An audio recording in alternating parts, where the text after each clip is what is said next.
All right, y'all. So we are finishing up this concept of anxiety. We've talked about the intellectual nature. We've looked at the artistic interpretations of anxiety. And now we're going to look at this concept of this mass consumer explosion. And I'm hoping we're going to successfully connect it to anxiety by the end. And let's go ahead and jump in. So when we look at the 1920s, it begins with the post-war boom from 1919 to 1922. There was an excessive amount of spending coming out of the war. Uh, men were tired of war. Women were excited to see their husbands back. There was a sense of joy and celebration as we see images here of the French as well as the British sense of excitement. It really created this economic insurge. It was welcomed with escapism, the idea of these men and women attempting to ignore the problems. The men are trying to ignore their memories of war. The women are trying to ignore that there's a new reality with these men and the economy. And there's a sense of escapism. I think of the Jazz Age, the Roaring Twenties. I think of Prohibition. But there's also going to be a time period of clash cultural conflicts.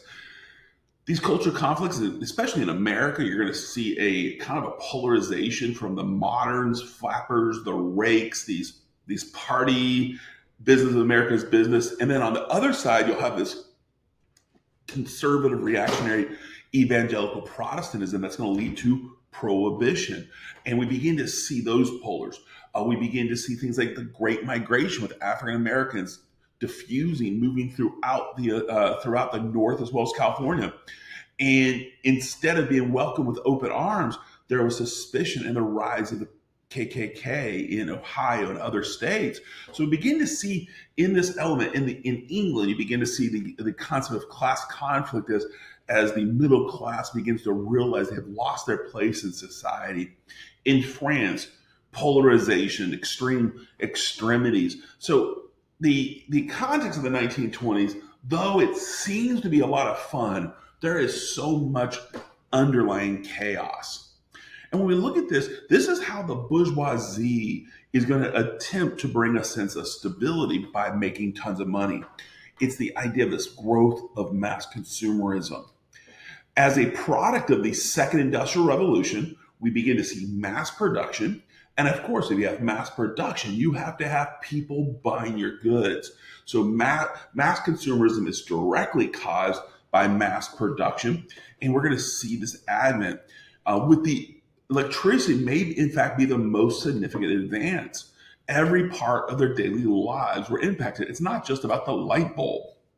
It's about new household appliances, refrigerators, electric oven, washing machines, sewing machines, typewriters, bicycles, we won't go cars yet, but again, just all of these cool things that you can utilize to make your life easier. I mean, this ad right here, this woman, aren't you lucky that you would have a happy housewife if she has such a thing? Then we get this expansion into mass entertainment. So not only are the bourgeoisie selling these household appliances, convincing people they need them, mass entertainment is then unrolled. Print culture, radio, and cinema. These are going to be there's going to be elements of these in which there's escapism, but they're going to be attached directly to mass consumerism because these are commodities that are bought and sold. Additionally, we're going to see advertisements and these pushing of the ideals of what is perfection. The average person has become overwhelmed with all these consumer choices. Now, as we shift, I'm going to look at the golden age of the cinema. This is a really great moment in Hollywood. In the 1880s, these series of inventions by Edison really evolved by 1900 to the movie industry. The American companies are going to dominate. Please make sure you add to your notes. We begin to see the Americanization of European culture. The idea that there's a real big significant value in the American culture in this element of the Europeans. Believe it or not, governments are going to try to create quotas to reduce the number of American films that come in. In the 1920s, cinema movies became a mass commodity. Remember, a commodity is something that we bought or sold. Now all of a sudden, going to the movies became a commodity, not because you're buying or selling a product. It's because that experience becomes what the bourgeoisie wants you to do. By the 1930s, look what Dr. McCabe provides us. In England, 1 in every 4 adults went to a movie twice a week, where 20% at least went once a week. So we have a significant access. These movies become entertainment. The movies become the concept of what is the ideals in our society. And also, the movies, there's going to be newsreels right before the movies where they're going to access their information. So now this mass cinema, we're engaging, we're escaping reality. But additionally, they're using subtle advertisements as well as overt advertisements that draw us to the purchasing. And then we see movies as propaganda. Griffith's Birth of a Nation, really a social Darwinist Aryan movie that unfolds the greatness of antebellum America and how it was disrupted by Reconstruction. And there's this ultimate glorification of the Klan. Actually, President Wilson thought this was a perfect historical movie, even though it's nothing but racist propaganda. It became real and a reality in some ways. Such a crazy stuff. In Germany in 1935, you have Stahl's Triumph of the Will. This is a quote unquote documentary that romanticized the rise and seizure of power for the Nazis. This is 2 years after Hitler became chancellor, and this movie is going to be utilized to justify and solidify Hitler as the Führer.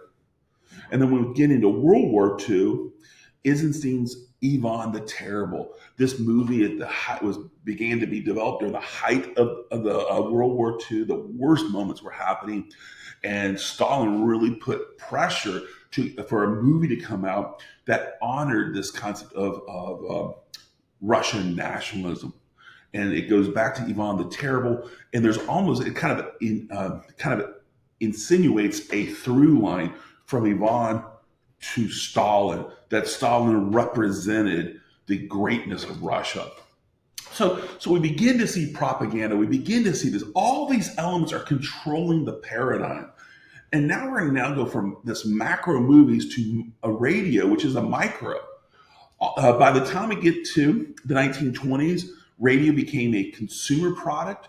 In the 1930s, look at this. More than 75% of the households in both Great Britain and Germany had at least one radio, according to Dr. McKay.